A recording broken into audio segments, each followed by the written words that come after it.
Welcome back to Parenting Pulse, where we unpack the science, stories, and strategies that make parenting both universal and deeply personal. Today, we will unpack the feelings that shape our kids' worlds and how different cultures handle anger and the search for peace. Every parent, teacher, or caregiver has seen it. That sudden burst of frustration when a child's emotions spill over. Anger isn't just noise or defiance. It's a signal, a story waiting to be understood. Today, we're opening that story with curiosity and compassion. Absolutely. Anger in kids. Why it explodes and how different styles show up. We're aiming for a chat packed with insights, tips, and zero judgment. Right on. Let's jump in. Is anger normal in kids? You bet. Anger is a core emotion, like joy or sadness. It's not bad, it's a signal that something's off, maybe a need isn't met, boundaries are crossed, or they're overwhelmed. In kids, the brain's amygdala, that alarm center, fires up fast, but the prefrontal cortex, the brake pedal, is still developing until the mid-20s. So, tantrums at 3 or eye rolls at 13. Totally age-appropriate. Right? Love that. Anger as a smoke detector, not the fire itself. But parents panic. My kid's always yelling. Not all anger looks the same. Let's break down styles. What's the first one? Style 1 is what I like to call the explosive volcano. These kids go from 0 to 60, screaming, hitting, throwing. It's outward, intense, and quick. Often seen in younger kids or those with ADHD. The core trigger here is poor impulse control or sensory overload. Effective techniques include parent management training, PMT, which teaches parents consistent responses and positive reinforcement to reduce outbursts, and cognitive behavioral therapy, or CBT, for anger control, showing reductions in aggression in randomized trials. Play therapy also helps kids externalize anger safely, building coping skills. Yep, my middle one was this at 5, a toy dispute turned WWE. Tip for parents: stay calm, model deep breaths. Say, I see you're mad. Pause, let them feel the acknowledgement, and if needed offer co-regulation, like let's cool down together. No reasoning mid-eruption. So important to wait for the lava to settle. Great point. Style 2, the silent simmerer.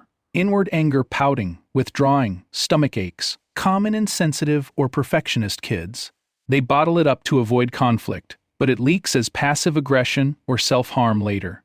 Interventions like emotion-focused parenting programs help kids feel understood and teach them how to express feelings.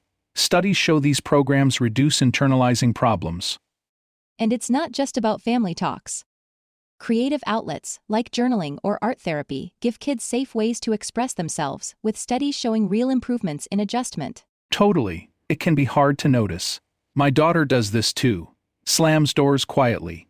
How can we help? First, validate. It's okay to feel angry. Tell me with words. Creative outlets like journaling or art therapy work well for introverted kids. And research shows mindfulness programs help build emotional skills so feelings don't get bottled up. Spot on. Now on to Style 3, the Manipulative Strategist. Older kids, tween sarcasm, guilt-tripping, or revenge plots. It's calculated, often from learned family patterns or media. Think of those eye-rolling debates that escalate. CBT cognitive behavioral therapy helps kids change negative thinking and improve problem-solving. Studies show it works for reducing relational aggression. And, let's not forget, when emotions run high, parents need tools as well. PMT, parent management therapy, helps parents set boundaries without escalating. For these negotiator-turned-lawyers, redirect them with choices. How about you take a break here, or in your room, your call. Then teach I statements, like, I feel angry when. Research shows assertive communication training helps reduce passive-aggressive behavior. And, last but not the least, Style 4, the avoider. They distract. Jokes, denial, changing topics. Fun on the surface, but anger festers into anxiety. This style is often seen in kids who try to please everyone. Acceptance and mindfulness practices, like walking meditation, help them stay in the present moment without slipping into avoidance. Program evaluations show these techniques support healthier emotional adjustment. And, to complement these practices, CBT encourages facing emotions gradually. Great point. My youngest, we do anger check-ins at dinner, rating our mad on a 1 to 10 scale. It helps normalize those feelings. And evidence from biofeedback games like Mightier shows that play-based regulation can build lasting emotional skills. Great habit. Sometimes our reactions aren't really about the situation, they're about triggers like being hungry, tired, or even feeling lonely or upset. There's a simple reminder called HALT: hungry, angry, lonely, tired. When one of those is happening, it's easy to lose patience or self-control. No matter the style, the common threads are the same: HALT and those big life changes that can throw anyone off balance. Culturally, families handle anger differently. Some keep it quiet, others let it out loud. Neither way is wrong. What really matters is finding balance. Meta-analyses confirm school-based anger programs with role-play and skills training work broadly. And let's not forget prevention tips: routine, sleep, playtime, teach tools, punch pillows, run laps, or anger monsters, drawings. And co-regulation. Remember, your calm is contagious. If it's frequent or harmful, seek pros. Therapy like CBT reframes anger. Yeah, anger styles vary, but all kids need empathy, boundaries, and skills. Parents, you're doing great noticing this. For real. On a bigger scale, we see global anger fixes, and the data just dropped. From 2023 to 2025, studies from 9 countries, thousands of kids reveal what really works. We even have a summary cheat sheet. Drop us a comment or message, and we'll send you a copy. Interesting. I'm all ears. My 6-year-old always launches Legos at his brother, so tell me, what works? Across cultures, we're seeing creative approaches to managing youth anger. What's striking is that while the triggers may differ, screens, stress, or social pressures, the methods that work are rooted in empathy, structure, and cultural tradition. The latest 2023 to 2025 research on youth anger and aggression spotlights cultural twists. From Gallup's Global Emotions Report 2024 and Sapien Labs Youth Mind Report 2025, Gallup finds that worldwide, youth are especially vulnerable amid the pressures of screens and stress. Sapien Labs, surveying over 10,000 adolescents in the US and India, reports that more than half of 13 to 17-year-olds are mentally distressed, with girls showing the sharpest rises. Early smartphone use before age 10 is strongly tied to spikes in aggression and anger. Cross-cultural reviews highlight that individualist societies, like the US, amplify direct expression, while collectivist ones, India, Japan, suppress it. But globalization is eroding these patterns, fueling internal stress worldwide. Exposure to global media and social platforms encourages more direct expression, even in collectivist cultures. This shift creates tension. People raised in suppression norms feel pressure to express, feeling internal stress and adjustment challenges. Totally relatable. Globalization really does blur those lines and adds a challenging twist to parenting. US Gallup shows daily anger levels are high, especially among young people, fueling those individual outbursts we see in a me-first culture.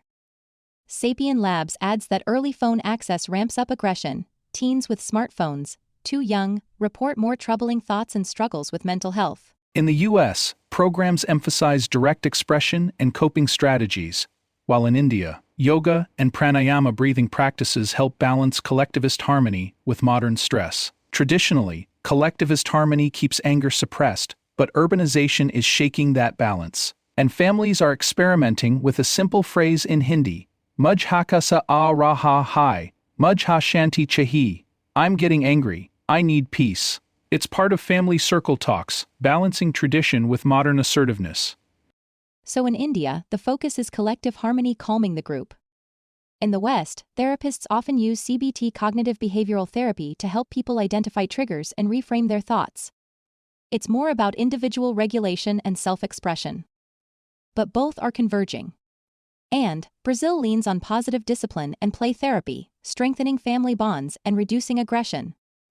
The vibe is warm and more relational. And in the UK, structured tools, like the traffic light method, give kids a visual way to pause and calm down. Australia taps into outdoor therapy, nature walks, and indigenous resilience practices to help youth release anger constructively.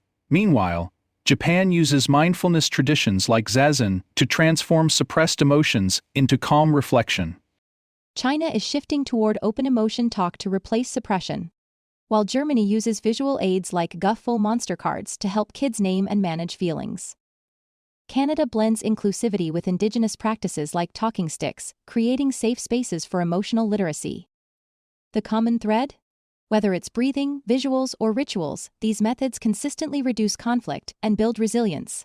And maybe the sweet spot is a hybrid model: pranayama for calming the body, CBT for reframing the mind, and family dialogues for keeping relationships strong. That way, anger becomes less of a disruption and more of a signal for growth. Beautifully said. Whether it's "I need peace" in Hindi or an "I" statement in therapy, the goal is the same: healthier communication and calmer hearts. So the takeaway is clear: anger management works best when universal strategies, like empathy and breathing, are blended with local cultural practices. That's how communities turn anger into growth. Definitely. And on that thought, that is a wrap for our Parenting Pulse Check today. Thank you for tuning in, and welcome if you're just joining. We're grateful you're here, and we'll see you next time. Until then, happy parenting.